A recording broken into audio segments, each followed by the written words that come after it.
আরে আপনি আপনার পেটের মধ্যে সাপ ঢুকাইলেন, আপনার সন্তান, আপনার বিবি, আপনার পরিবারকে আপনি সুদের টাকা খাওয়াইলেন। লা ইয়াদখুলুল জান্নাতা জাসাদুন গুযিয়া বিল হারাম।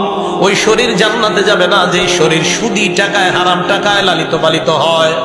আপনার সুদি টাকায় আপনার সন্তান, আপনার বিবি, আপনার কন্যাটাকে আপনি জাহান্নামী বানাইলেন।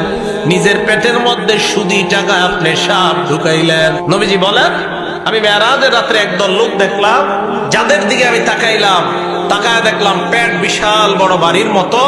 এই পেটের বাহির থেকে তাকায় দেখা যায় তাদের পেটের ভিতর অজগর বিশাল বড় বড় সাপ দৌড়ায়। আমি প্রশ্ন করলাম, এরা কারা?